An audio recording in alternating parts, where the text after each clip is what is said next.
waxa videoga igu qasbay inaan soo duubo calanka Soomaaliya ee la gubay calanka Soomaaliya maxaa loo gubay yaa lagu raadinaya yaa se laga gubay yaa se loo gubay yaa way dadka gubhay dagaal iyo fidma iyo xumaan la raadinaya ummadda Soomaaliyeed yaa uqdad iyo kala bixis laga dhex beerahay waxaan leeyahay aad u qaldantiin hada dadka gubeen calanka Soomaaliya in fact inta aan garanayo Facebook ka arkana waxaan faahfaahsanahay inay yihiin reer Soomaaliland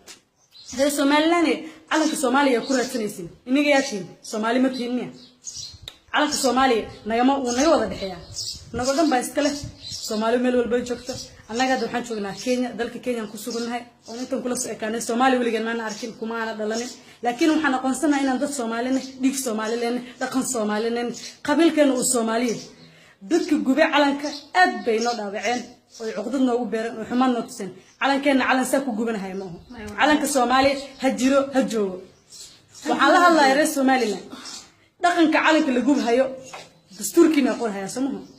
midda kale madaxweyne Soomaaliland dastuurkaaga qorhaya dad sharci darro in la xiro la xukumo maxkamadda la soo istaajiyo iyagoo waxba galabsanin madaxweyne waxaan ku weydiiyay Soomaaliland calanka inay gubaan dadkaaga adiga barasho ku tarbiyay midda kale fanaaniintaada xataa ay joog ku ridaan dastuurkaaga qorhaya buugaaga qorhaya waxaan ku leeyahay hadaba Soomaali ahaan oo Soomaali hoos imaanay way markaad lagu cazuumo oo wadamada kala dadka calanka Soomaaliya maxaad ugu gutaa maxaad u xambaarsan tahay ma iska dhigtay calanka Soomaaliland qaadatid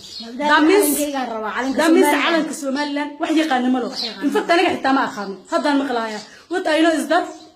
Muqdisho waa first city of Somali Hargeysa is the second city okay waxaan maqlaaya in la dhaho dawladda goonaysa taaga daamis gooni markaad isku taagteen yaad fidma iyo qabiil iyo xumaati raadinaysan gooni isku taagteen Soomaali waa ka baxdeen calanka Soomaaliya dad guteen daamis calanka Soomaaliya waa ka baxdeen hadda Soomaali ka baxdeen magac kale ma isticmaashin way Somaliland isku yeeraysan maxaa Somaliland isku dhahdeen Britishland ma isku yeertin Cadaanland Ingiriisland ma isticmaalaan magaca maxaa qabyaalad laanatiin madaxweyne inta aad magaca isticmaalahaysid madaxweyne Siilaanyo canshuura kugu socota canshuurka bixi lacagta bixi inta hor canshuura kugu socotay hadana canshuura kugu socota magaca gado maadaama magaci u baahantay oo isticmaalaysid oo Somaliland isku ceshid gado magaca Soomaaliya calanka Soomaaliya calankan aad gubta aad magaca Soomaaliya aad wadato isdarro waad barmoostay waad kaaftoontay waad isku filantay gooni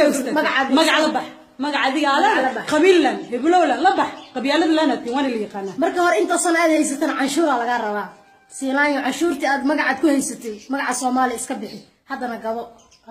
aad leedahay madaxweyne isku sheega tahay iska gado inta inaad Soomaali u baahanto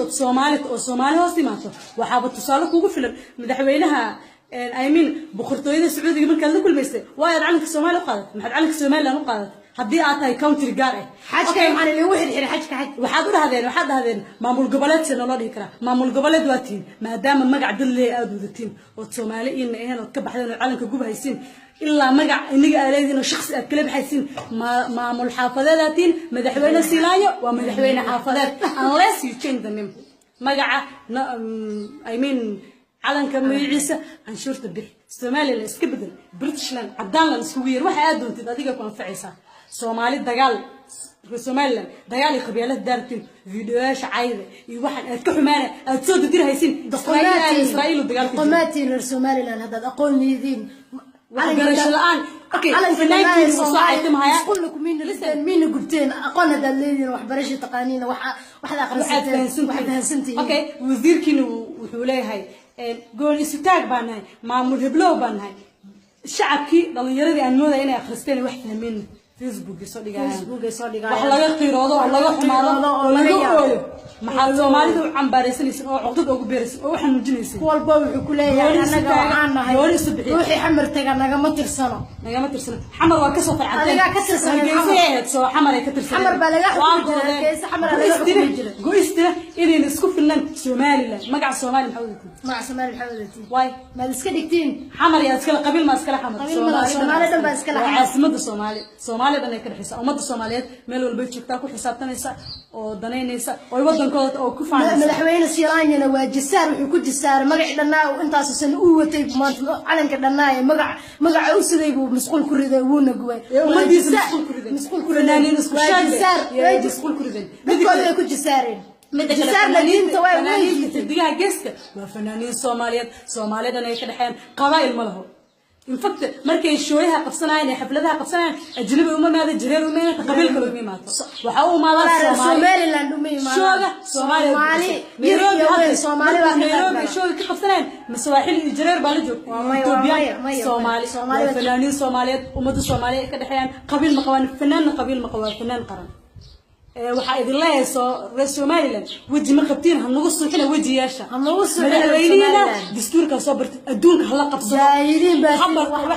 wax barta magacan iska bedela salaam